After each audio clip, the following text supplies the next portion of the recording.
سوال میرا یہ تھا کہ بھئی اس دنیا کے اندر ظاہر ظلم ہو رہا ہے تو اللہ رب العزت کی طرف سے وہ ظلم روکا کیوں نہیں جا رہا؟ خاص اس پرٹیکولر موضوع کو اگر آپ دیکھیں گے تو اس قدر تفصیلوں کے اندر تو ڈسکس نہیں کیا گیا.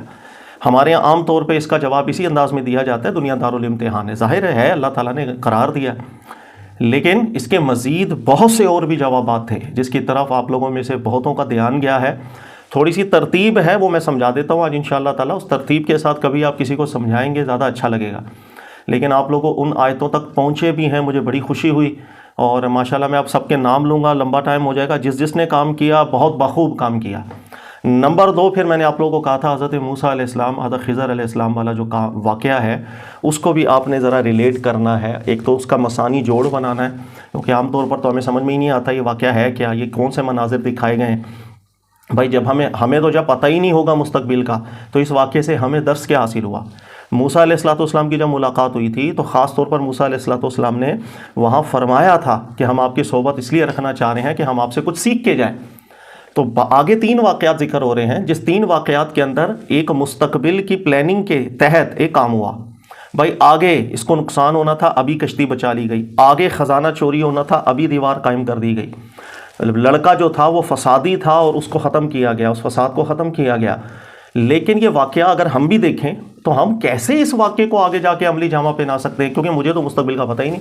میرے سامنے یہ غریب موٹر سائیکل لے کے جا رہا ہے، مجھے کیا پتہ لگے گا کہ بھئی آگے اس کے ساتھ کیا ہونا ہے تو میں ابھی کیا ایکشن لوں؟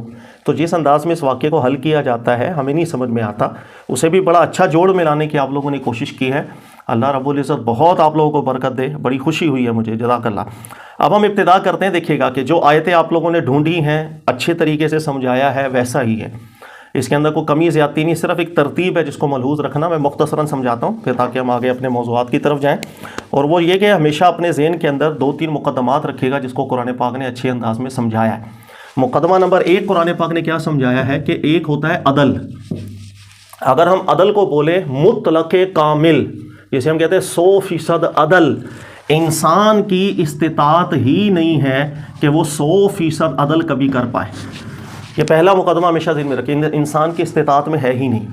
انسان کچھ حصہ کر پاتا ہے، اس سے زیادہ اس کی طاقت کے اندر کبھی نہیں ہوتا ہے. اس کو آپ سینکڑوں مثالوں سے سمجھ سکتے ہیں، اور عاقل کے لیے ایک ہی مثال بہت ہوتی ہے. میں اس کی چند آپ کو 1-2 مثالیں دے دیتا ہوں. بھائی ایٹم بم گرایا، ہزاروں اور لاکھوں افراد مر گئے جس طرح ماضی میں ہوا تھا. سر یہاں عدل کر کے دکھا دیں. وہ ٹیم لے کر آ جائیں 5 بندوں کی 10 بندوں کی جنہوں نے فیصلہ کیا تھا، لگا دیں اس کو پھانسی. سر سوال یہ ہے کہ ان کو پھانسی لگانے سے کیا عدل ہو گیا؟ نہ ان کی جانیں واپس آ سکتی ہیں، نہ انسان قادر ہے کہ ان کو دوبارہ زندگیاں دے سکے، نہ ان کی زندگیاں تو چلی گئیں، ان کی نسلیں تو تباہ ہو گئیں. سر اس کو برابری لیول کے اوپر جا کر حل کیسے کیا جا سکتا ہے؟ اس کو کہا جاتا ہے جب تک آپ کے پاس قدرت علی الاطلاق نہ ہو، عدل علی الاطلاق کبھی ہو ہی نہیں سکتا، سوال ہی پیدا نہیں ہوتا. عدل علی الاطلاق ہونے کے لیے قدرت علی الاطلاق ہونا بھی ضروری ہے. آج اگر میرے پاس طاقت ہوتی کہ میں کسی مردے کو زندہ کر دوں تو پھر تو یہ ممکن تھا کہ بھائی جن لوگوں نے ایٹم بم گرایا تو میں ان کو سزائے موت دے دوں، اور جو لوگ مر گئے ان کو میں دوبارہ سے زندگیاں دوں اور احسن انداز کی زندگیاں دوں، تاکہ ان کا وہ غم بھی وہ بھول جائیں اور وہ خوشی کے اندر آ جائیں، اور ان لوگوں کو ایک نئی زندگی ملے اور وہ چلتے رہے. بیٹا کچھ آوازیں آ رہی ہیں، ذرا میوٹ کر دیا کریں. تو اگر تو میرے پاس قدرت علی الاطلاق نہیں ہے تو میں عدل علی الاطلاق کبھی نہیں کر سکتا. اس کی ایک دوسری مثال آپ سمجھے. ایک شخص ہے، کسی نے قبضہ کر لیا اس کے گھر پہ قبضہ کیا، جائیدادوں میں قبضہ کیا، کیس لڑا اس بیچارے نے، 10 سال بعد جا کے دھکے کھا کر وہ کیس جیت گیا، اس کو اپنی جائیداد واپس مل گئی، اس کو اپنا گھر واپس مل گیا. لیکن سوال یہ ہے وہ 10 سال اس کے واپس انسان لوٹا ہی نہیں پاتا. انسان کے پاس قدرت علی الاطلاق نہیں ہے، وہ عدل علی الاطلاق کبھی نہیں کر پائے گا. ہم یہ کہیں گے فیصلہ ہو گیا جی، اس کی جائیداد جو چھینی گئی تھی، جو قبضہ کی گئی تھی، وہ اس کو واپس مل گئی، لیکن بیچ میں جو 10 سال کا نقصان ہے اس کی زندگی کے کم ہو گئے، میں اس کو واپس نہیں لوٹا پاتا. لیکن اگر میرے پاس یہ قدرت ہو، قدرت علی الاطلاق ہو، تو آپ غور کریں تو میں جائیداد بھی اس کی واپس لوٹا دوں، اور میں اس کو مڑ کر واپس اس کی جوانی کی طرف بھی لوٹاؤں، اس کے سارے غم بلاؤں، اس کے غموں کو خوشی کے اندر تبدیل کروں. اب جا کر کے میں بولوں گا چلو جی عدل کامل ہو رہا ہے، کیونکہ میرے پاس قدرت علی الاطلاق نہیں، میں کامل عدل نہیں کر سکتا. اب اس کی 50 مثالیں آپ دیکھ لیجئے گا. اس لیے یاد رکھیے گا، خدا کے تصور کو آپ ہٹا دیں تو عدل علی الاطلاق کی ایک مثال دنیا میں قائم نہیں کی جا سکتی. تو یہ پہلا مقدمہ ہے جس کو قرآن ذکر کرتا ہے. ہمارے 1-2 اسٹوڈنٹس کی اس کی طرف توجہ بھی گئی تھی، اگر آپ سب نے کام پڑھا ہو سب کا تو وہ آیت کیا ہے قرآن پاک کی میں سب سے پہلے بیان کر دیتا ہوں. اللہ تعالیٰ نے کتنے بخوبی انداز میں سمجھایا. قرآن عبارتاً کلام کرتا ہے, دلالت و نص سے کلام کرتا ہے. اللہ تعالیٰ نے کیا ذکر کیا سورہ نساء میں, لن تستطیعوا ان تعدلوا بین النساء ولو حرصتم. باقی معاملہ دور ہے, تم دو عورتوں کے اندر بھی عدل کامل کبھی نہیں کر سکتے, جتنی مرضی کوشش کر لو, جتنا مرضی حرص رکھ لو. اللہ نے فرمایا عدل کامل تمہاری استطاعت کی چیز ہی نہیں ہے, اس لیے کہ قدرت کامل نہیں رکھتے, عدل کامل کہاں سے کرو گے. اب دلالت النص سمجھیے گا, اگر ایک انسان عدل کامل دو خواتین میں کبھی نہ کر پائے, جتنی مرضی کوشش وہ کر لے, تو اس کا مطلب دلالت بالنص, وہ اس سے بڑے معاملات ہوں, اس کے برابر کے جتنے بھی دنیا کے معاملات ہوں, عدل کامل کبھی کر ہی نہیں سکتا ہے. یہ پہلا مقدمہ ہے جس کو ہم نے اپنے ذہن میں رکھنا ہے. عدل کامل انسان کی استطاعت نہیں. عدل کامل کا تصور سوائے ایک ذات کے کبھی ہو ہی نہیں سکتا, ایسی ذات جس کے پاس قدرت علی الاطلاق بھی ہو, ورنہ عدل کامل کا ظہور ہو ہی نہیں پایا. دوسرے مقدمے کی طرف ہم چلتے ہیں جی. یہ پہلا مقدمہ اللہ تعالیٰ نے سمجھایا. دوسرا مقدمہ قرآن پاک کس طرح سمجھاتا ہے؟ دوسرا مقدمہ وہ یہ, ہر انسان وہ مجرم ہے, اور اس کے جرم ظاہر ہے بہت سے جرم ہوتے ہیں. عاقل ہے, میں ایک دو مثالوں سے سمجھاؤں گا, تفصیل میں نہیں جاؤں گا, عقل مند سمجھتا ہے. دنیا میں کوئی انسان ہے جس کی آنکھوں نے گناہ نہ کیا ہو, جرم نہ کیا ہو, ہاتھوں نے جرم نہ کیا ہو, زبان نے جرم نہ کیا ہو؟ بہت سے جرم انسان سے ہوتے ہیں, اور بڑے بڑے جرم بھی ہوتے ہیں, چھوٹے چھوٹے جرم بھی ہوتے ہیں. اور بہت سے جرم تو ایسے ہیں کہ جو ہم کرتے ہیں ہمیں پتہ بھی نہیں ہوتا یار یہ ہم نے غلطیاں کی ہیں, جرم کیے ہیں. اور کچھ بڑے درجے کے بھی جرم ایسے ہیں جو ہم روزمرہ کر رہے ہوتے ہیں لیکن ہماری توجہ نہیں جا رہی ہوتی. شعوری طور پر بھی کرتے ہیں, غیر شعوری طور پر بھی کرتے ہیں. چلو غیر شعوری طور پر ہم نکال دیں. غیر شعوری جرم کون سے؟ مثال کے طور پہ روزانہ ہم چلتے ہیں, گاڑی چلاتے ہیں, پیدل چلتے ہیں. آپ کو معلوم ہے کتنی جاندار مخلوقوں کو اپنے پیروں میں روند کے جا رہے ہوتے ہیں. کبھی آپ نے غور کیا اس چیز کو؟ کتنی چونٹیاں پستی ہوں گی ہمارے پیروں کے اندر آ کے, ہماری گاڑی کے ٹائروں کے نیچے آ کر, یا ہماری دیگر آمد و رفت کے ذریعے سے. ایسا ہے. چلو یہ تو غیر شعوری کی میں مثال دے رہا ہوں, لیکن ایک چیز ذہن میں رکھیے گا, ایک ہے یہاں پر انسان, ایک ہے یہاں پر کوئی بھی حیوان جاندار. سر ہم نے تو دین کو بیچ میں رکھا تو ہمیں پتہ چلے گا نا کہ اس کو اللہ نے بہت سی مخلوقات پر فضیلت دی ہے, جسے ہم انسان کہتے ہیں, جس کو قرآن نے نص کیا کہ ہم نے بہت سی مخلوقات پر اس کو فضیلت دی ہے. اب دین کا حکم نکال دیں, جاندار ہونے کی حیثیت سے یہ بھی برابر ہے, یہ بھی برابر ہے. جاندار ہونے کی حیثیت سے جب دونوں برابر ہیں, تو میں ایک انسان کا قتل اگر کروں, جتنا جرم ہے یہ بھی تو جرم ہے کہ میں کسی جاندار کی بھی جان لے لوں. میں اگر ایک انسان کو کڑائی کے اندر اپنے سامنے گرم تیل کروں اور اس کو بیچ میں ڈالوں اور وہ تڑپ رہا اور وہ چیخ رہا, یہ بھی جرم ہے. تو میں کسی بھی جاندار کو کڑائی کے اندر اگر جلا رہا ہوں گا تو سر یہ بھی تو جرم ہے. جرم سے کوئی بچ نہیں سکتا. اب شعوری جرم دیکھیں, قتل کے لیول کے اوپر بھی ہم لوگ کر رہے ہوتے ہیں. ہم لوگ کھانا کھاتے ہیں روزانہ, آپ کو معلوم ہے, ہم اپنی جان محفوظ کرنے کے لیے کہ ابھی میری جان کو نقصان نہ ہو, ہم صابن سے اچھی طریقے سے ہاتھ دھوتے ہیں. آپ کو معلوم ہے کہ ایک دفعہ بھی ہم اگر ہاتھوں کو اچھی طریقے سے جب صابن وابن سے دھوتے ہیں تو ہم نہ جارے ہزاروں اور لاکھوں کی تعداد میں جاندار مخلوقات کو قتل کر رہے ہوتے ہیں, اس لیے کہ مجھے نقصان نہ ہو.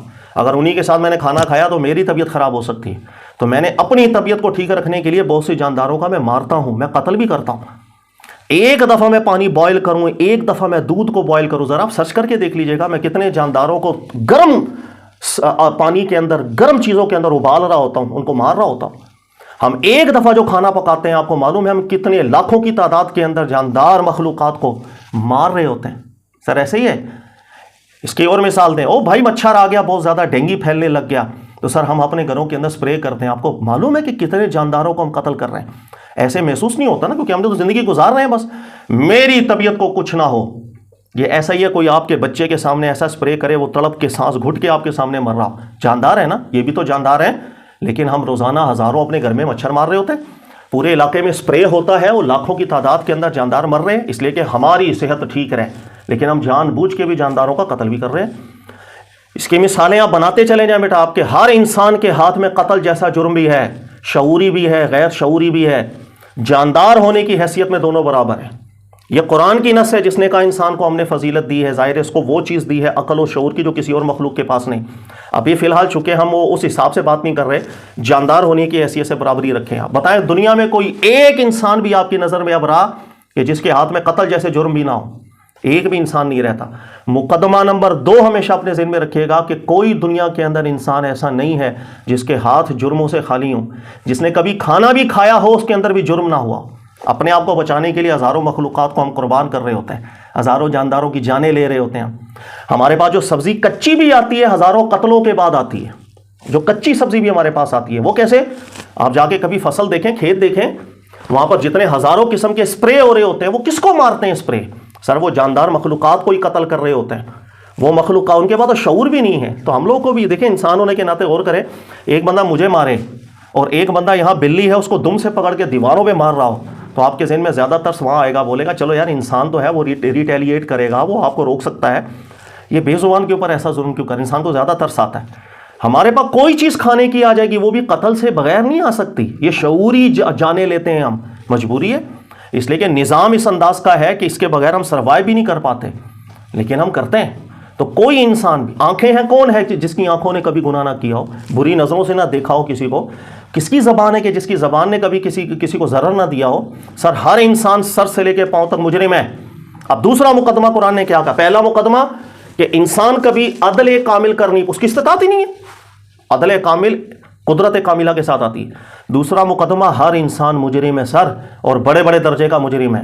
اس کے ہاتھوں میں قتل ہے، بہت سے جاندار، ہزاروں اور لاکھوں کی تعداد کے قتل بھی اس کے ہاتھوں میں آتے ہیں شعوری طور پر، صرف اس لیے کہ میری صحت ٹھیک رہے مار دو باقی میں سب کو. ایسا ہی ہے.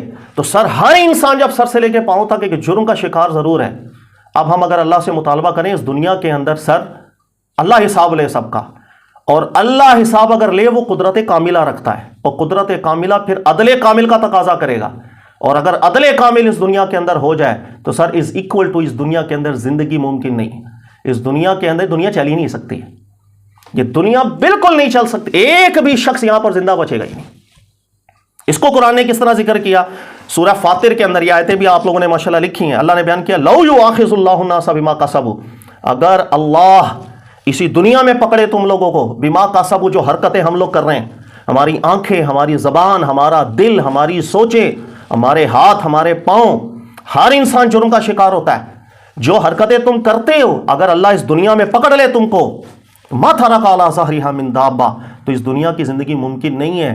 ایک بھی جاندار یہاں نظر نہ آ رہا ہو آپ کو، ایک بھی زندہ انسان یہاں نظر نہ آ رہا ہو، اگر اللہ اس دنیا میں گرفت کرنے لگ جائے بچے گا کون؟ وہ جو میں لاکھوں کو مار کے اپنے آپ کو زندہ رکھ رہا ہوں اس کا حساب کس نے دینا ہے؟ اس لیے انسان کے ہاتھ میں اتنے جرم ہوتے ہیں کہ اس کو عاجز رہنا چاہیے، ہر لمحہ عاجز رہنا چاہیے اس رب کی بارگاہ کے جس کا احسان ہے. تو یہ دوسرا مقدمہ قرآن پاک نے بیان کیا.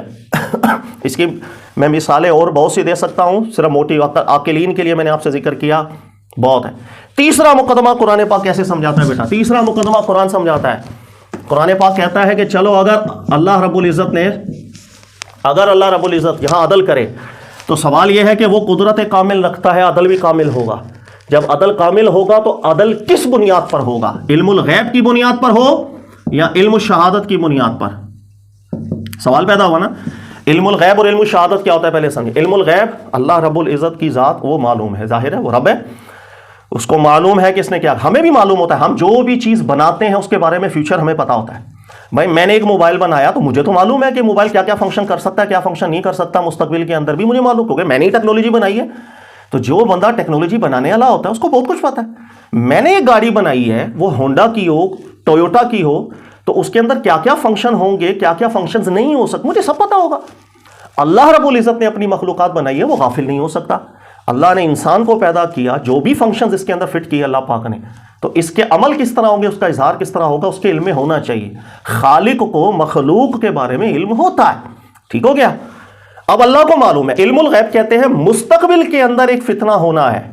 میں علم الغیب کی بنیاد پر ابھی روک دوں، کیونکہ یہ جو بندہ ہے، بھائی مثال طور پر ایک شخص ہے، اس نے کل جا کر کے قتل کرنا ہے، مجھے پتا ہے کل جا کے اس نے قتل کرنا ہے، میں آج اس کو پکڑ لوں. اگر تو علم الغیب کی بنیاد پر اس دنیا کے اندر اللہ کی طرف سے ظلم روکنے کی کاروائیاں ہو جائیں، سر دنیا پھر بھی نہیں چل پائے گی. دنیا پھر بھی نہیں چل پائے گی، بلکہ بہت زیادہ اعتراضات ہونا شروع ہو جائیں گے. میرے سامنے میرا ایک دوست ہے، بظاہر مجھے بہت اچھا لگ رہا ہے، لیکن کل ہونا یہ تھا کہ ایک جگہ اس کا پھڈا ہونا تھا، اور اس کے اندر اس کا دماغ بہت زیادہ گھوم جانا تھا، اور اس کو نہیں پتا چلتا، اور اس غصے کے اندر آ کے اس نے کسی کو قتل کر دینا تھا. لیکن زندگی میں ماضی میں کبھی ایسا نہیں کیا، شریف نمازی پرہیزی رہا. سر آج ہی اللہ کی طرف سے میرے سامنے اس پر گرفت ہو گیا، اوپر سے آگ برسی اور جل کے راکھ ہو گیا. میرے ذہن میں تو 10 سوالات زیادہ جنم لینے چاہیے تھے پھر. یا جب میرے سامنے جرم نہیں ہو رہا، پتہ نہیں کیوں اللہ تعالیٰ نے اس کو جلا دیا بھائی، کیوں اللہ نے اس کو پکڑ لیا بھائی. تو اگر علم الغیب کی بنیاد کے اوپر غور کیجئے گا بیٹا، علم الغیب کی بنیاد پر اس دنیا میں پکڑے ہو، دنیا پھر بھی نہیں چل پائے گی. کیوں؟ اور مثالیں سمجھاؤں. یہ ہم نے موبائل بنایا، آپ کو معلوم ہے ٹیکنالوجی بنائی، اس ٹیکنالوجی سے فوائد بھی بہت زیادہ ہوئے ہیں، لیکن کتنے گھر اجڑے آپ کو معلوم ہے؟ اس موبائل کی وجہ سے کتنے قتل و غارت گریاں ہو چکی ہیں آپ کو معلوم ہے؟ کتنے فتنے ہو چکے ہیں؟ ایک جان، باقی دنیا کے سارے فائدے ادھر. سر آپ بھی اگر تولیں گے نا ترازو کے اوپر، آپ کہیں گے ایک جان کا نقصان بھی زیادہ بڑا ہے. اسی کو قرآن بھی کہتا ہے پوری دنیا تباہ سمجھ لو کہ اگر ایک انسان کا قتل ہوتا ہے. سر اب غور کریں، میں ایک ٹیکنالوجی بنانے جا رہا ہوں، علم الغیب میں اللہ کو معلوم ہے اس ٹیکنالوجی سے آگے قتل و غارت گری بھی ہونی ہے، اور اللہ کی طرف سے آج ہی رکاوٹ آ گئی، میں تو دنیا میں ترقی بھی نہیں کر پاتا، میرا تو دماغ ختم. پھر تو سب سے بڑا سوال یہ تھا کہ اللہ یہ عقل دی کیوں مجھے اگر میں کچھ کر ہی نہیں پا رہا اس دنیا میں. سائنسی ترقی سے اللہ کے تو علم الغیب میں تھا کہ انہوں نے یہاں تک جانا ہے کہ ایٹم بم بھی بنانا ہے اور 2 شہروں کو اس طرح تباہ کرنا ہے کہ ان کی نسلیں خراب ہو جائیں گی، ہزاروں اور لاکھوں بچے بھی مر گئے، ہزاروں لاکھوں افراد بھی ایک ساتھ مر گئے. تو سر پہلے علم الغیب کی بنیاد پر اگر پابندیاں لگ جاتی تو پھر سوال سب سے بڑا یہ تھا اللہ پھر عقل دی کیوں؟ تو اگر علم الغیب کے حساب سے بھی فیصلے ہونے لگ جائے، نہ یہ ترقیاں ہوتی سر، نہ یہ رونقیں ہوتی، انسان بالکل جامد ہو جاتا. پھر زیادہ بڑے سوالات تھے کہ عقل ہی کیوں دی ہے بھائی، پھر یہ پتھر ہی بنا دیتا ہمیں، پھر ہم پتھروں کی طرح ہی جی رہے ہوتے. تو اگر غور کیجئے گا علم الغیب کی بنیاد پر اللہ یہاں پر ظلم روکنا شروع کر دیتا تو پھر بھی دنیا کا نظام نہیں چل پاتا. ایک اور مثال سے سمجھا دوں، آج ہماری دیکھو کس قدر دنیا میں ترقی ہے، لیکن اسی ترقی نے ہم اس دنیا کے نظام کا ستیہ ناش بھی کیا ہے. آپ کو معلوم ہے کہ کس قدر پولوشن کے ذریعے سے کس قدر بیماریاں ہو گئیں، اور ان بیماریوں سے کس قدر غربا متاثر ہوئے. وہ ہر غریب اپنے گھر میں رو رہا ہوتا ہے، کبھی کسی کے پاس علاج کے پیسے نہیں، یہ پورا نظام ڈسٹرب ہے. ہم بھی کہتے ہیں نا آج کل موسم بڑی تبدیلیاں آ رہی ہیں یا بیماریاں بہت زیادہ بڑھ گئی ہیں، مسائل بہت بڑھ گئے. سر اللہ کے تو علم میں پہلے سے، اگر علم الغیب کی بنیاد پر ہر چیز پہ اللہ روک لگا دے تو آپ کچھ بھی نہیں کر پاتے. آپ ایک پتھر تھے، وہ پتھر اس میں عقل ہوتی، پھر آپ کا سب سے بڑا گلہ یہ ہوتا کہ عقل دی کیوں بھائی؟ پھر جب عقل کا مظاہرہ ہی نہیں ہونا، عقل کوئی کام. دوسرا رخ یہ ہے کہ اگر اللہ علم الشہادت کی بنیاد پر یہاں فیصلہ کرے. علم الشہادت مطلب جب کوئی وقوع سامنے ہو جائے اس کے بعد، جیسے اللہ کے علم میں اس نے کل قتل کرنا ہے، آج پکڑ لے. دوسری صورت یہ کہ نہیں آج نہ پکڑے، کل جب یہ قتل کر لے گا اس کے بعد پکڑے اللہ. تو سر اگر علم الشہادت کی بنیاد پر اللہ تعالیٰ یہاں پر ظلم کو روک دے تو سر ظلم تو پھر بھی سامنے ہوا، ظلم تو پھر بھی اللہ کے سامنے ہوا، پھر بھی یہ سوال کا حل تو آپ کو نہیں ملا بھائی، ظلم تو سامنے ہوا. اچھا نمبر 2، آج کوئی جرم کرے، آج جرم ہونے کے فوراً بعد اللہ کی طرف سے اگر پکڑ ہو جائے تو پھر سب سے بڑا سوال یہ ہے کہ وہ رب غفور الرحیم کب ہوا؟ توبہ کا موقع بھی تو ہوتا ہے، انسان ہے، غلطیاں ہوتی ہیں تو اس کو ایک موقع بھی تو ملنے چاہیے. ہماری اس دنیا کے اندر بھی بہت دفعہ ایسا ہوتا ہے کہ ایک شخص ہے 30 سال 40 سال ہمارے سامنے بڑی شرافت سے ایک دفعہ سے غلطی ہو گئی، تو انسان ہونے کے ناطے ہم بھی کیا کرتے ہیں، موقع ملنا چاہیے یار اس کو تھوڑا سا، کوئی بات نہیں، اپنے اگر اصلاح کر لیتا ہے اپنی تو انشاءاللہ تعالی. جیسے اللہ قرآن میں بیان کرتے ہیں چور چورنی کو سزا دی جائے، پھر اللہ نے بیان کیا اگر وہ اصلاح کر لیں، سارے جرم چھوڑ لیں تو کوئی بات نہیں، اللہ غفور الرحیم ہے. جیسے کفر و شرک کرنے والوں نے موسیٰ علیہ السلام، ہارون علیہ السلام، جس وقت موسیٰ علیہ السلام تشریف لے گئے، ہارون علیہ السلام کے قتل کے در پہ ہو گئے، بت پرستیاں کا آغاز کیا، فتنہ برپا کر دیا. موسیٰ علیہ السلام نے آ کر اعلان کیا تھا، فرمایا تھا توبہ کر لو، اپنے اندر اصلاح لے کر آ جاؤ تو موقع اللہ غفور الرحیم ہے، اور اگر نہیں تو اللہ کی طرف سے پھر سزا کا استحقاق ہوگا آپ لوگوں کے لیے. آج کوئی جرم کرے سر، آج بندہ آنکھیں اٹھا کر کسی عورت کو غلط نگاہ سے دیکھ رہا، اسی وقت آنکھیں اچک جائیں علم و شہادت کی بنیاد پر. میں کسی کو مارنے، باپ کو کوئی بندہ تھپڑ مارنے جا رہا ہے، وہیں پر اس کا ہاتھ فالج کے اندر چلا جائے، پھر بھی دنیا نہیں چل پائے گی. پھر سب سے بڑے سوالات پھر اور جنم لیں گے کہ ہو کیا رہا ہے. وہ غفور الرحیم ہے تو یار موقع بھی تو ہونا چاہیے، توبہ کا موقع ہونا چاہیے، اصلاح کے مواقع ہونے چاہیے. وہ رب کیسے غفور الرحیم ہو سکتا ہے کہ جو موقع بھی نہیں دے رہا اصلاح کرنے کا اور توبہ کرنے کا، بس جرم کرو گرفت ہو رہی ہے اس کی طرف سے. تو سر اگر علم الغیب کی بنیاد پر مسئلے اگر اللہ کی طرف سے اس دنیا میں فیصلے ہو جائیں، دنیا نہیں چل سکتی. علم الشہادت کی بنیاد پر بھی ہو جائے تو وہ رب غفور الرحیم نہیں باقی بچتا، اس لیے کہ اس کی صفت ہے غفور الرحیم کی. لہٰذا یہ تیسرا مقدمہ قرآن پاک نے کس طرح حل کیا سنیے گا. اللہ بیان کرتے ہیں سورہ کہف آیت نمبر 58 میں، اللہ فرماتے ہیں وَرَبُّكَ الْغَفُورُ وَالرَّحْمَةُ، سنو تمہارا رب بہت زیادہ معاف کرنے والا ہے، وَالرَّحْمَةُ، اور اس کی رحمت بھی بہت بڑی وسیع ہے، تمہیں نہیں سمجھ آئے گی. وہ بہت غفور ہے، وہ بہت رحیم ہے. غفور و رحیم، غفور پتہ کیا کہتے ہیں، آپ جرم کر رہے ہو، آپ کو ملنی بھی سزا چاہیے تھی، لیکن پھر بھی آپ کو موقع دیا جا رہا ہے اصلاح کر لو اپنی، سدھر جاؤ، بعد میں گلہ نہیں کرنا، ہمیں موقع نہ دیا گیا ہے. برداشت ہوتی ہے اس میں، صبر ہوتا ہے اس میں. وَرَبُّكَ الْغَفُورُ ذُو الرَّحْمَةِ، تیرا رب بڑا غفور و رحیم ہے. پھر آگے اللہ نے کہا لَوْ يُؤَاخِذُهُم بِمَا كَسَبُوا، اگر اللہ تمہاری حرکتوں سے یہی تمہاری گرفت کرنے لگ جائے لعجل لهم العذاب، تو تمہارے اوپر اس دنیا میں اتنے عذابات آئیں کہ تم سوچ نہیں سکتے. بل لهم موعد لن یجدوا من دونه موئلا، اس لیے اللہ تعالیٰ نے ایک وقت مقرر کیا ہے تاکہ اس کی صفت غفور اور رحیم کا ظہور ہو. اس کے صفت غفور اور رحیم کا ظہور اس کے بغیر ممکن نہیں تھا کہ آپ لوگوں کو مہلت دی جائے. ہمیں مہلت دی جائے. ہم سے 100 غلطیاں ہوتی ہیں، جذبات کے اندر آ جاتے ہیں، کبھی غلطیاں کرتے ہیں، بعد میں سدھرتے ہیں. آج ہر بندہ آ کے یہ کہ یار 10 سال پہلے یار بہت بری عادتوں میں تھا، ابھی اللہ پاک نے توفیق دی ہے، یا شکر ہے وہ بری عادتیں چھٹ گئی. اور سر آپ کو مہلت ملی ہے تو بری عادتیں چھٹی ہے، مہلت ہی نہ ملتی تو بری ہے، وہی اسی وقت ہی پکڑ ہو جاتی ہے آپ کی. بچانے والا کون تھا؟ تو تیسرے نمبر پہ اللہ نے ذکر کیا کہ میں نے ایک وقت جب مقرر کر دیا تو ربک الغفور ذو الرحمہ، تیرا رب بہت غفور اور بہت رحیم ہے. یاد رکھنا صفت غفور اور رحیم کی وجہ سے آپ لوگوں کو مہلت دی ہے اللہ پاک. فوراً گرفتے ہوں تو گلے کرو کہ یار ہمیں تو موقع نہیں ملا، ہمیں تو سدھرنے کا موقع نہیں ملا، ہمیں توبہ کا موقع نہیں ملا، ہمیں سدھارنے کا موقع نہیں ملا. اللہ ایک موقع تو دے دیتا. اللہ تعالیٰ نے پھر یہ بھی جب مقدمہ نمبر 3 کا بھی جواب دے دیا. اب آپ کو بہت سی آیتیں سمجھ میں آئیں گی. اب ایک شخص ہے جس وقت وہ قرآن پاک کے ان مقدمات کو سمجھ جاتا ہے بیٹا اچھے طریقے سے، بالکل زبردست طریقے سے سمجھ جاتا ہے. نمبر 1 مقدمہ کہ ہم عدل کامل پر طاقت ہی نہیں رکھتے. عدل کامل صرف اس ذات سے ہو پائے گی جو قدرت کاملہ رکھتا ہو. دوسرا مقدمہ اگر اس دنیا کے اندر ہر انسان مجرم ہے اور ہم شعوری غیر شعوری قتل جیسے جرم کے اندر بھی ہر انسان ملوث ہے، بچ نہیں سکتا اس سے. اس کی آنکھیں، یہی اللہ کے نبی علیہ السلام سے بھی فرمانا یاد رکھیے گا. رسول اللہ صلی اللہ علیہ وسلم فرمایا کرتے تھے کہ کوئی انسان کی آنکھیں نہیں ہیں جو گناہوں سے بچی ہوں. گناہ کرتی ہیں تو میں فوراً گناہ کروں فوراً آنکھیں میری اچک لی جائیں؟ نو سر، اللہ رب العزت نے ہر انسان مجرم ہے. جرموں کی بنیاد پر اسی دنیا میں اللہ کے فیصلے ہر انسان پر برابری کے حساب سے ہوں. تو اللہ نے قرآن میں ذکر کیا ما ترک علی ظہرہا من دابہ، ایک بھی پھر انسان اس دنیا میں نظر نہ آیا. آپ لوگ کوئی بھی نظر نہیں آیا. پھر یہیں پر سارے فیصلے ہو جائیں گے، دنیا کا نظام نہیں چل پائے گا، رک جائے گا. تیسرا مقدمہ قرآن نے کہا کہ اگر علم الغیب کی بنیاد پر قرآن فیصلے یہاں کر دے پھر بھی دنیا نہیں چل پائے گی. یار ایک بچہ ہے کل بڑا ہوا 10 سال کا ہوا میرے سامنے آسمان سے آ گئی جل گیا، اس لیے کہ اللہ کو تو معلوم تھا کہ اس نے 12ویں سال میں جا کر کے کتنا بڑا فساد کر رہا، ہمیں نہیں پتا تھا. لیکن ہمارے ذہنوں میں پھر گلے زیادہ آ جاتے، یہ کیا ہوا، ابھی جرم تو ہوا نہیں، جرم ہوتا تو دیکھتے. پھر اللہ نے سمجھایا کہ اگر علم شہادت کی بنیاد پر اللہ تعالیٰ کے یہاں فیصلے ہونے لگ جائیں، اور علم شہادت جرم ہونے کے بعد، اگر جرم ہونے کے بعد، تو پھر اللہ کی غفور و رحیم ہونے کے اوپر سوال پیدا ہوتا ہے. اس لیے کہ ہر انسان کو موقع بھی تو ملنے چاہیے توبہ کے. وہ غفور ہے، وہ رحیم ہے. ٹھیک ہے، بہت سے انسان ہم نے دنیا میں دیکھے ہیں، ماضی الگ ہوتا ہے، مستقبل ان کا الگ ہوتا ہے، سدھر جاتے ہیں، اپنے اندر سدھار لے کے آتے ہیں. میں ذاتی طور پر ایک شخص کو جانتا ہوں، بہت زیادہ گبن کیا کرتا تھا، بہت زیادہ گبن کرتا تھا، مال و دولت بھی اس کے پاس بڑا اچھا بنا ہوا.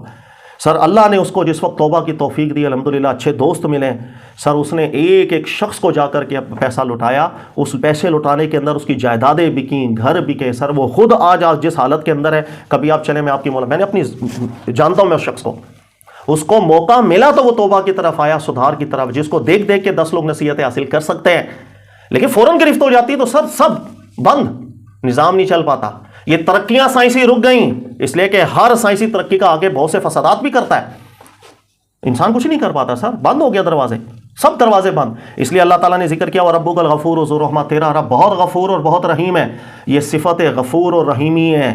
لَوْ يُؤَاخِذُهُم بِمَا كَسَبُوا لَعَجَّلَ لَهُمُ الْعَذَابَ. یہیں پر ہر معاملات کے فیصلے اللہ کر لے تو کسی کو کوئی مہلت نہ ملے، پھر کسی کو پھر صفت غفور و رحیم ہونے پر اعتراض پیدا ہوتا ہے. اس لیے اللہ نے ارشاد فرمایا کیا، آپ جب یہ 3 مقدمے آپ کو سمجھ میں آ گئے تو کچھ چیزیں آج آپ کو بہت اچھا سمجھ میں آئیں گی. دنیا کے اندر بڑی سی بڑی شخصیت اور نیک پرہیزگار متقی، سر ایمانداری سے بتائیے گا کیا وہ بھی بہت سے جرموں سے بچ پاتا ہے؟ آپ میں سے کوئی بھی جواب دے دے. اگر نہیں بچ پائے گا نا، کیونکہ جو میں نے مثال دی آپ کو وہ مثال ہی بہت ہے. ہم جو چیز کھاتے ہیں ہزاروں قتل کر کے جانداروں کا کھاتے ہیں، ہم جو چیز پیتے ہیں ہزاروں قتل کر کے پی رہے ہوتے ہیں. جرم تو ہے. اس لیے انسان چاہے جتنا نیک ہو جائے اس کے اندر عجز ہونا چاہیے کہ گرفت ہوئی تو ہوئی، پھر نہیں بچ پاؤ گے. اس لیے اللہ نے قرآن میں ایک آیت نازل کی، آج اس آیت کا راز آپ کو سمجھ میں آئے گا. اللہ قرآن میں فرماتے ہیں قُلْ فَمَن يَمْلِكُ مِنَ اللَّهِ شَيْئًا، کون ہے اللہ کے مقابلے میں آ کر یہ بات کرے، ان ارادہ، اگر اللہ یہ فیصلہ کر دے ان یہلک المسیح ابن مریم، کہ حضرت عیسیٰ علیہ السلام کو بھی اللہ گرفت میں لے آئے، وَأُمَّهُ، اور ان کی والدہ محترمہ کو بھی اللہ گرفت کر دے، وَمَن فِي الْأَرْضِ جَمِيعًا، زمین میں ہر ایک رہنے والے کی اللہ گرفت کر دے. کوئی روکنے والا ہے؟ یہ آیت آج سمجھ میں آئی آپ کو؟ ایک بھی شخص نہیں بچتا دنیا میں جس کے ہاتھ میں قتل جیسا جرم بھی نہ ہو. اللہ نے کہا وہ پکڑنے پر اگر آتا ہے تو دنیا کا ایک نہیں بچ پائے گا، نیک لوگ بھی نہیں بچ پائیں گے. اس لیے اللہ تعالیٰ نے پھر قرآن میں ایک اور بات ذکر کر دی. اللہ فرماتے ہیں ما اصاب من مصیبت فبما کسبت ایدیکم، تمہارے اپنے ہاتھوں کا بویا تمہارے سامنے آتا ہے. اللہ کی صفت رحمت دیکھنی ہے کیا ہے؟ وَيَعْفُو عَنْ کثیر جرم تو اللہ معاف ہی کر دیتا ہے. انسان کے لیے کثیر جرم اللہ معاف کر دیتا ہے. اگر ہر جرم کی سزا دینے کے لیے اللہ سزا دے دے تو کوئی نہیں بچے. زمین کا ایک شخص نہیں بچے، کوئی نیک شخص بھی نہ بچے، کوئی نیک شخص بھی نہ بچے. یاد رکھ لیجئے گا. اس لیے یہ آیت آج آپ کو سمجھ میں آئے گی. اگر اللہ ارادہ کر لے کہ اللہ تعالیٰ نے پکڑ کرنی ہے عیسیٰ ابن مریم کی علیہ السلام، ان کی والدہ محترمہ کی، اور دنیا میں رہنے والے ہر انسان کی، کو بچا سکے گا کیا؟ کوئی نہیں بچا سکے گا. اس لیے ایک آخری حدیث سنا کے آپ کو پھر اس چیپٹر کو اینڈ کرتے ہیں. یہ ترتیب بیٹا اپنے دل میں رکھیے گا، سارے سوالات آپ کے کلیئر، دل میں اطمینان آتا ہے. رسول اللہ صلی اللہ علیہ وسلم تشریف فرماتے، سبحان اللہ، اللہ اکبر. قرآن پاک کی بات کو جب میرے نبی علیہ السلام سمجھاتے ہیں نا، ہو کسی شخص نے آ کے سوال کر دیا اللہ کے رسول پاک، نہیں، اللہ کے نبی علیہ السلام لوگوں کو سمجھا رہے تھے. فرمایا میرے امتیوں، ہمیشہ ایک بات ذہن میں رکھیے گا، اگر تم اللہ کے انعام کے مستحق ہوگے تو یہ صرف اس کے فضل سے ہو سکتے ہو.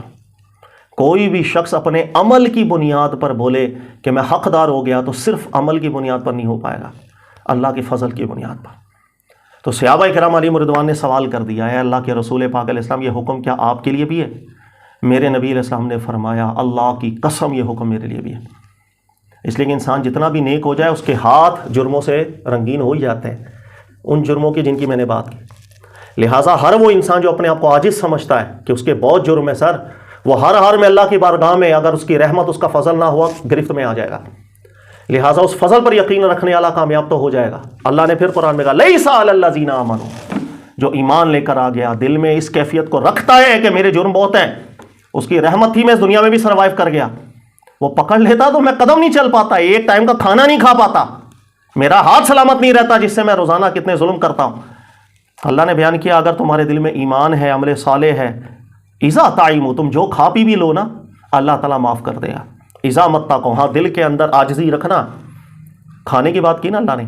2 آیتیں آپ کو آج مزید سمجھ میں آ جائیں گی. بروز قیامت وہ لوگ جن کے دل میں تکبر ہوتا تھا نا، جو اللہ تعالیٰ کا اتنا فضل دیکھنے کے باوجود بھی اپنی عقل کو خدا بنا لیا جن لوگوں نے، اور اللہ کے سامنے بس مجھے جواب نہ دینا پڑے، وہ اس نتیجے پہ پہنچ گیا کہ بھائی خدا کوئی سائڈ پہ کر دو. کرنے سے ہوگا نہیں، میرے کرنے سے خدا سائڈ پہ نہیں ہوگا سر. ان کے لیے قرآن پاک نے 2 آیتیں نازل کی. نمبر 1، وہ جو انہوں نے کھایا ہے وہاں وہ اس کا حساب بھی ان کے سامنے لایا جائے گا. آج آپ کو سمجھ میں آئے گا کھانے کا حساب کیوں. نمبر 2، اللہ قرآن پاک میں ذکر کرتے ہیں الیوم نختم علی افواہہم، اس وقت ہم زبان بند کر دیں گے. وتکلمنا ایدیہم، ہاتھ بولنا شروع. وتشہد ارجلہم، پیر گواہی دینا شروع ہو جائیں گے. یہ ہاتھ بتائیں گے کہ اس سے کتنے جرم ہوئے. زبان بند کی جائے گی. کھانا جو کھایا اس کا بھی حساب دیا جائے گا. یہ آیتیں بھی آج آپ کو بڑی ریلیونٹ لگ رہی ہوں گی، اس لیے کہ ان ہاتھوں نے وہ جرم کیے ہوتے ہیں سر، اللہ نے گرفت کی ہوتی تو یہاں سروائیول ہی ممکن نہ ہوتا. تو یہ ہے وہ ترتیب جس کو ذہن میں رکھیے گا. مقدمہ نمبر 1، مقدمہ نمبر 2، مقدمہ نمبر 3 اور اینڈ. اس لیے اللہ نے بیان کیا اس کی صفت غفور الرحیم ہے کہ اس نے یہاں جلدی مواخذہ نہیں کیا. صرف ایک صورت میں اس دنیا میں اللہ نے مواخذہ کیا جسے ہم کہتے ہیں مداخلت کرنا، اور وہ اللہ رب العزت نے اس لیے کی تاکہ قیامت کی یاد رہے. اور وہ جب اللہ کے رسول آئے، کیونکہ جب اس دنیا میں اللہ کے رسول آئے ہیں، انبیاء تشریف لائے ہیں اتمام حجت کے لیے، عذاب، اتمام حجت بین عذاب کی جو شرائط قرآن نے مقرر کی ہیں 4 درجے.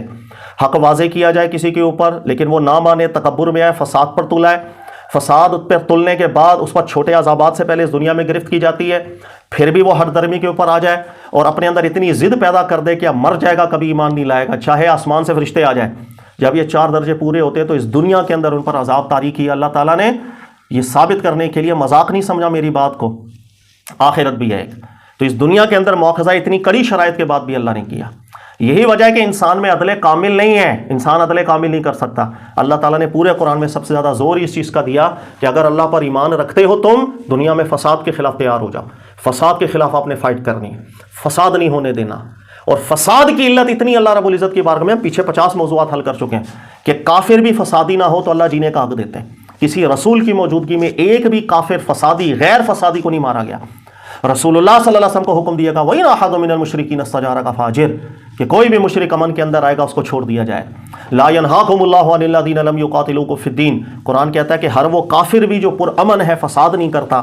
اللہ نے قرآن میں فرمان تبرہم، حسن سلوک کے ساتھ اس دنیا میں جیو. تو کافر کو بھی بغیر فساد کی وجہ سے اللہ تعالیٰ جینے کا حق دیتا ہے، جیے آرام سے اس دنیا میں. فساد کو قرآن نے پسند نہیں کیا. فساد کے حوالے سے بھی آپ نے جتنی آیات ذکر کی ہیں زبردست ہیں. اس لیے اللہ تعالیٰ نے ہماری ذمہ داریاں لگائی ہیں کہ آپ یہ سمجھو اللہ کی طرف سے معاملات گرفت میں آئیں گے، ایسا نہیں ہے. اللہ کے خلیفہ بن کر ہم نے فساد کے خلاف سٹرگل کرنی ہے. پھر قرآن پاک فساد کے خلاف آپ کا بار بار ذہن بناتا ہے. داؤد علیہ السلام کا واقعہ بیان کرتا ہے کہ کس طرح فساد کے خلاف کے لیے انہوں نے اپنے در کو کھولا رکھا. سلیمان علیہ السلام کے واقعات قرآن بار بار ذکر کرتا ہے. ذوالقرنین کا واقعہ ذکر کر کے سمجھاتا ہے کہ جب ان کو پتہ چلا فساد ہے، آپ نے کارروائی کی. اللہ تعریف بیان کر رہے ہیں. ہر اس شخص کی قرآن تعریف بیان کرتا ہے جس کی اپنی ایک کوشش رہی ہو فساد کے خلاف. اب آپ نے اسٹرگل کرنی، آپ ہی سے سوال ہوگا. اللہ کو ڈالیں گے بیچ میں، دنیا کا نظام ٹوٹ گیا. اس لیے اللہ نے قرآن میں ذکر کیا لو شاء اللہ، ہاں اللہ چاہے لہداکم جمیعا، تم سب بالکل سیدھے تیر کی طرح بن کے چلو اس دنیا میں. اللہ چاہے بالکل سیدھے تیر کی طرح بن جاؤ اگر اللہ کی طرف سے پابندیاں لگ جائیں. لیکن پھر تم سوالات کرو گے، پھر عقل کیوں دی، پھر طاقت کیوں دی، پھر اختیار کیوں دیا، پھر ایسا کیوں، پھر پتھر ہی بنا دیتا ہم کو. اللہ نے اس لیے ہمارے ہی سپرد یہ ذمہ داری لگائی. فساد کے خلاف پوری جد و جہد آپ نے کرنی ہے. مواخذہ اللہ اپنی صفت غفور اور رحمت کی وجہ سے ابھی نہیں کر رہے ہیں. اس لیے اللہ تعالیٰ نے ایک دن مقرر کیا، رسولوں کے ذریعے یہاں عذابات دے کر اس پر استدلال قائم کیا اللہ تعالیٰ نے. یہ ہے پورا ایک سوال، ایک نیا رخ ہے جو ہمارے سامنے اس ترتیب کے ساتھ آتا ہے، جس کو آپ لوگوں نے بھی بڑا اچھا حل کیا. ترتیب میں نے آپ لوگوں کی ذکر کر دی. اللہ تعالیٰ بہت سمجھ. اچھا، اب حضرت موسیٰ خضر علیہ السلام والا جو واقعہ ہے وہ بھی بہت اچھے طریقے سے آپ کو سمجھ میں آئے گا. آپ لوگوں نے اس کو جوڑنے کی بہت اچھی کوشش کی موسیٰ علیہ السلام کے واقعے کے ساتھ، اور میں اس کو آسان کر دیتا ہوں مزید. کہ جس وقت فرعون غرق ہوا، موسیٰ علیہ السلام بنی اسرائیل کے ساتھ تشریف لے آئے تھے. تو بنی اسرائیل کی جو قوم تھی، یہاں پر اللہ تعالیٰ نے کچھ بشارتیں آپ کو دی تھی. اور سب سے پہلی بڑی بشارت یہ تھی وَجَعَلَكُم مُلُوكًا، کہ اللہ تعالیٰ کی طرف سے تمہیں بشارت دی جا رہی ہے کہ اللہ اب تمہیں حکمرانی کی طرف لے کر آئے گا. اب حکمرانی سے اللہ نوازے گا، اس لیے کہ حکمران اس کے بغیر دنیا فساد سے خالی نہیں ہو سکتی. اس کی بڑی ذمہ داری ہوتی ہے فساد ختم کر. وہ خود فسادی ہے تو دنیا خراب. اگر وہ امن پسند ہے تو دنیا کے اندر امن آپ کو زیادہ نظر آئے. اس لیے رول کون کر رہا ہے بڑا معنی رکھتا ہے. تو جب اللہ نے بشارت دی آپ کو، اللہ حکمرانی کی طرف لے کے جا رہا ہے. تو اب حکمرانی کی تیاریاں کرنی تھی. موسیٰ علیہ السلام نے قوم کو تیار کرنا تھا. اس موقع کے اوپر یہ واقعہ آپ کو دکھائے گا. ٹریننگ کے لیے اللہ نے اپنے نبیوں کی بہت سی ٹریننگ کرائی ہے. اور یہاں پر 3 واقعات دکھائے گئے تھے. واقعہ نمبر 1، غریب ہے، اس کو آگے جا کر اس کی روزی روٹی کے اوپر حرف آنا تھا. آپ نے اس کا خیال کرنا ہے. لہذا جب آپ کو حکمرانی کی طرف لے کے جائیں گے تو سب سے پہلے آپ نے پالیسیز بنانی ہے. تو آپ کے ذہن کے اندر ہونا چاہیے وہ طبقہ جو غریب ہوتا ہے، مجبور ہوتا ہے، بے بس ہوتا ہے، ان کی طرف فوکس آپ کا زیادہ ہونا چاہیے.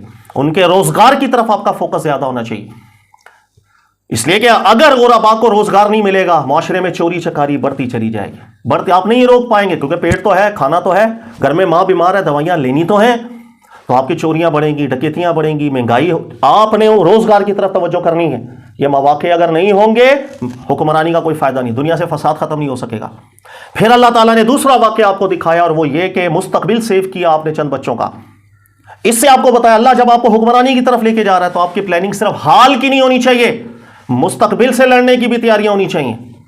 آپ کے دماغ کے اندر ہو کہ حال اور مستقبل، فیوچر کے اندر کیا ہوگا، فیوچر سیو ہو لوگوں کا. کیونکہ 2 چیزیں جس وقت انسان جب محسوس کرتا ہے نا کہ وہ ٹھیک ہے تو آپ وہ فساد کی طرف نہیں جاتا. ایک حال، ایک مستقبل. جس وقت انسان کو پتا ہو کہ میرا پریزنٹ ابھی اچھا ہے اور فیوچر بھی انشاءاللہ کوئی مسئلہ نظر نہیں آ رہا، وہ فساد کی طرف نہیں آئے گا. فساد کی طرف انسان اس وقت آتا ہے جب حال اچھا نہ لگ رہا ہو، مستقبل اچھا نہ لگ رہا ہو. میں مثال کے طور پر آج ہوں، مجھے اگر پتہ لگ جائے کہیں سے کہ بھائی فلاں کل حملہ کرنے والا ہے، تو مجھے مستقبل اچھا نہیں لگ رہا، تو میں کہیں نہ کہیں لڑنے کے لیے تیار ہو جاؤں گا. میں بھی اوزار نکال لوں گا، سیدھی سی بات ہے. تو اللہ نے مستحقین کا پریزنٹ، مستقبل کا جو مستحقین ہے ان کا فیوچر، اللہ نے کہا یہ دونوں کی طرف نظر ہونی چاہیے. پھر مزید قرآن نے مثانی بنا کر بھی اس بات کو سمجھایا. حضرت یوسف علیہ السلام کو جب پتہ لگ گیا تھا کہ آگے ایک قدرتی آفت آ رہی ہے قحط کی، تو حضرت یوسف علیہ السلام کی سٹرگل دیکھ لو. قرآن پاک نے سورہ یوسف میں پورا واقعہ بھی ذکر کر کے بتایا. انہوں نے پوری محنت کی 7 سال زبردست قسم کی، اور اتنا غلہ اسٹاک کیا کہ خود بھی اس پریشانی کے وقت سے بچے، اور اپنے پڑوسی ممالک کی بھی آپ نے ہیلپ کی تھی یوسف علیہ السلام. لہٰذا مستقبل حکمران کے ذہن کے اندر ہونا چاہیے، حال بھی اور مستقبل بھی لوگوں کا. اور تیسرا واقعہ جو قرآن نے دکھایا کہ غلام تھا یرہقہما طغیانا و کفرا، یہ کوئی بچہ نہیں تھا، ہمارے یہاں ترجمہ کرتے ہیں چھوٹا دودھ پیتا بچہ تھا مار دیا، اب ظاہر ہے مسانی بنانا نہیں آتا تو بچہ ترجمہ کر جاتے۔ قرآن علم الغیب کی بنیاد پر سزائیں جاری نہیں کرتا، یہ قرآن کا عمومی مزاج ہے۔ اللہ نے موسیٰ علیہ السلام کو پہلے بیان کر دیا فرعون ایمان نہیں لائے گا، لیکن فرعون جب تک اس چوتھی شرط پر علم الشہادت کے طور پر نہیں آیا، پہلے گرفت نہیں کی اللہ نے۔ ابو لہب کے بارے میں پہلے قرآن نے بیان کر دیا کہ یہ لوگ علم الغیب کی بنیاد پر پہلے خبریں دی جاتی ہیں، لیکن اللہ نے کبھی علم الغیب کی بنیاد پر پکڑے نہیں کی ہیں۔ لہٰذا اس واقعے سے علم الغیب کے اوپر لے کر جانا کہ غیب کے علم کی بنیاد پر اللہ نے گرفت کی تھی، تو یہ بیچارے کو پتہ ہی نہیں قرآن مسانی کیسے بنتا ہے۔ غلام جس طرح بچے کو کہتے ہیں، بڑے کو بھی کہتے ہیں، نوجوان کو بھی کہتے ہیں، تو یہاں غلام بچہ لیں گے تو قرآن مسانی نہیں بنا۔ تو یہ ایک شخص ایسا تھا یرہقہما طغیانا و کفرا، کہ جو کفر اور فساد کے اندر بڑے اعلیٰ درجے کے اوپر پہنچا ہوا تھا۔ تو تیسرا واقعہ یہ دکھایا گیا کہ ایسے فسادیوں کا خاتمہ آپ نے کرنا ہے، یہ تیسرا اسٹیپ تھا۔ یہ تین بڑی چیزیں فوکس کے اندر ہونی چاہیے۔ یہ موسیٰ علیہ السلام کو اس واقعے سے تربیت دی گئی۔ پھر جس وقت موسیٰ علیہ السلام اپنے بنی اسرائیل والوں کے پاس گئے، ان کو حکمرانی کی آپ نے اب ٹریننگ دینی تھی، کیونکہ اللہ تعالیٰ نے آپ کو بشارتیں دی تھیں۔ تو حضرت موسیٰ علیہ السلام کی اب قرآن پورا پڑھ لے، ان تین چیزوں کے اوپر ہی آپ نے پوری تربیت شروع کی بنی اسرائیل والوں۔ سب سے پہلے آپ نے جتنی تعداد تھی اس کے 12 قبیلے بنائے، ان کے اوپر نقیب مقرر کیے، وہ سب کا اپنا، کیونکہ ایک شخص سب کو دیکھے مشکل ہو جاتا ہے، نقیب مقرر کیے۔ ان کو کھانے پینے کی ٹینشن آئی تو موسیٰ علیہ السلام نے اسٹرگل کی، بہت زیادہ اسٹرگل کی، ان کے کھانے پینے کا ارینج کیا، چشمے جو ہے وہ برآمد کروائے، ہر ایک کے لیے پانی کا ارینج کیا، تاکہ بھائی کھانا پینا اگر نہیں ہوگا دنیا میں فساد ہو جائے گا، اگر روزگار کا پرابلم ہوا دنیا میں فساد ہم روک نہیں پائیں گے۔ لہذا اسٹرگل کی موسیٰ علیہ السلام نے۔ ہاں اس دور میں بنی اسرائیل والوں نے فتنہ اور فساد برپا کر دیا تھا، اور اللہ کے نبی ہارون علیہ السلام کو قتل کرنے کے اوپر آ گئے۔ جب یہ فساد کا عنصر دیکھا تو موسیٰ علیہ السلام نے اعلان کیا اللہ کی بارگاہ سے، توبوا الی باریکم، توبہ کر کے اصلاح کر لو اپنی، ورنہ اگر توبہ نہیں کرو گے فاقتلوا انفسکم، تو فساد کے خلاف مجھے کارروائی کرنی پڑے گی۔ تو موسیٰ علیہ السلام کی پوری زندگی پھر یوں چلی، یہی رہنمائی آگے دیتی۔ آج دیکھیں آپ، یہی جو رہنما اصول قرآن نے یہاں موسیٰ علیہ السلام کو سکھائے، رسول اللہ صلی اللہ علیہ وسلم کو بھی بیٹا یہ چیز سکھائی تھی اللہ نے۔ پورا قرآن پاک آپ پڑھ لیں، کیا ملتا ہے؟ الصدقات للفقراء والمساکین، اللہ نے بیان کیا صدقات وغیرہ کے سارے حق یہ غربا مساکین کے لیے، کمزور طبقوں کے لیے، ان کا خیال آپ نے کرنا ہے۔ ان کا خیال نہیں کریں گے معاشرے کے اندر، آپ بولے کہ ٹھیک ہو جائے سارا معاشرہ، ٹھیک نہیں ہو سکتا جب تک حال اور مستقبل انسان سیف محسوس نہ کرے، کچھ بھی نہیں ہو سکتا معاشرے کے اندر۔ آج ہمیں ہوتا ہے نا باہر ممالک کی مثالیں دیتے ہیں، یار میں فلاں ملک میں رہتا ہوں بڑا سکون ہے، سر اس لیے سکون ہے آپ کا وہاں پر حال بھی اچھا ہے، مستقبل بھی اچھا نظر آ رہا ہوتا ہے آپ کو، یہ دو چیزیں اچھی نظر آ رہی ہوتی ہیں، پرسکون ہوتے ہیں، آپ وہاں پہ فتنہ نہیں کرتے، آپ وہاں پہ فساد نہیں کرتے، آپ کو کیا ضرورت ہے کرنے کی؟ جب دونوں چیزیں آپ کی ٹھیک ہے، حال بھی مستقبل بھی، آپ کو پتا ہے میں گھر سے باہر نکلوں گا موبائل نہیں چوری ہوگا، میں گھر سے باہر نکلتا ہوں پیچھے گھر میں چوری نہیں ہوتی، ہو بھی گئی مجھے پتا ہے یہاں کہ بھائی وہ زبردست سسٹم ہے، وہ تو پکڑ کے لے آئیں گے، میرا نقصان پورا ہو جائے گا، تو آپ کے ذہن سے ٹینشنیں سب نکل جاتی ہے، فساد کیوں کریں گے بھائی آپ؟ اس لیے یہ پوری ہے۔ ہمارے دین نے سود کو حرام کر دیا۔ سود کو کیوں حرام کیا؟ اللہ نے فرمایا لا تظلمون ولا تظلمون، اس لیے کہ ظلم معاشرے میں کریٹ کرتا ہے، امیر امیر سے امیر ہوگا، غریب غریب سے غریب ہوگا، یہ نظام ہی ایسا ہے۔ جیسے آج دنیا کے اندر آپ دیکھ لیں، امیر امیر سے امیر ہو جائے گا، اس کے ایک دفعہ آپ کے پاس اچھے خاصے پیسے آ جائیں، سب مزید آپ کو آگے نکلنے کی ٹینشن ہی نہیں ہوتی ہے۔ یہ بینک خود آپ کے پیچھے پڑیں گے، اور قرضہ لے لیں اور لے لیں اور لے لیں، تو آپ قرضوں کے اوپر ہی جتنا نکل جائیں۔ آج بھی دنیا کے بڑے سے بڑے امیر لوگ ہیں نا، وہ ایک جملہ بولتے ہیں، آپ نے دیکھا ہوگا، وہ کہیں گے کہ ہم قرضوں کے اوپر ہی بابا امیر ہیں، ٹیکس بھی نہیں دے رہے ہوتے کئی لوگ، تو قرض ہی اتنا چڑھا ہوا ان پر۔ لیکن اس سسٹم سے ہوتا یہ ہے کہ امیر امیر ہوتا ہے، غریب غریب ہوگا، کیونکہ بینک غریب کو قرضہ نہیں دیتا۔ وہ بینک سب سے پہلے آپ کی حیثیت دیکھتا ہے، اہلیت ہے قرضہ واپس کرنے کی تو دے گا، غربا میں وہ نظر نہیں آتی، لہذا ان کو بلیک لسٹ کر دیتا ہے، علاقے بلیک لسٹ کر، یہ علاقہ جو ہے نا بلیک ہے یار، ان علاقے والوں کو ہم قرضہ نہیں دیتے ہیں۔ تو امیر، پھر مہنگائی بڑھتی ہے، مہنگائی بڑھے گی، غربا پر ظلم ہوگا، تو چونکہ غربا پر ظلم ہونا شروع ہو جائے گا، معاشرہ آپ کا فساد سے نہیں نکل پاتا۔ یہی وجہ ہے کہ پھر مسائل بڑھتے ہیں۔ اللہ نے سود کو اس لیے حرام کر دیا۔ اللہ نے کہا یربی الصدقات، اللہ تعالیٰ چاہتا ہے کہ صدقات کا ماحول بڑھے، کہ اگر آپ کسی غریب کی مدد کریں تو اس طرح مدد نہ کریں کہ آپ کے ذہن کے اندر ہے 100 لے رہا ہوں تو غریب سے 2 لاکھ روپے لوں گا، لاکھ دے کے 2 لاکھ لوں گا، اس غریب کو مزید ٹینشن میں نہ دینا کہ چوری چکاری کرنے پر مجبور ہو جائے، احسان کا رفعین تعاثرتم۔ اللہ نے بیان کیا کہ اگر آپ دیکھیے گا کہ غریب ہے وہ نہیں دے پا رہا، فنظیرہ الی میسرہ، اس کو مزید مہلت دینا، اس پر ٹینشن نہ بننا۔ یہ قرآن پاک نے انہیں اصولوں کے اوپر چلا۔ رسول اللہ صلی اللہ علیہ وسلم کو قرآن نے یہ سکھایا الذین یسعون فی الارض فسادا یقتلوا، زمین میں جو بھی فساد کی کوشش کرے گا اس کو سزائے موت تک دی جا سکتی ہے، اس لیے کہ فساد ہمارے دین کو برداشت نہیں ہوتا۔ لہٰذا اللہ نے پوری ذمہ داری ہمیں دی، اصول ہمیں سمجھائے۔ ان الارض یرثها عبادی الصالحون، اللہ نے کہا میری یہ زمین ہے، اس زمین کا حق صالحین کے پاس ہونا چاہیے. صالح کے پاس کہا ہے، صرف ایمان نہیں، صالح کے پاس انصاف کے ساتھ فیصلہ کرنے والا، اللہ کے مطابق، اپنی ذاتی اپنے قومی مفاد کی خاطر قتل و غارت نہ کرے. وہ انصاف، چاہے کافر کے حق میں انصاف جا رہا ہو، مسلمانوں کے خلاف جا رہا ہو، وہ سچ کے ساتھ کھڑا ہو. اللہ کہہ رہے ہیں زمین ان کے پاس ہونی چاہیے. یہ ہے سر پورا جو ربط ہے اس واقعے کا. یہ جو سوال ہے کہ اس دنیا میں جلدی گرفت کیوں نہیں ہوتی ہے، یہ ہے اس کا. ٹھیک ہے جی، جزاک اللہ خیرہ.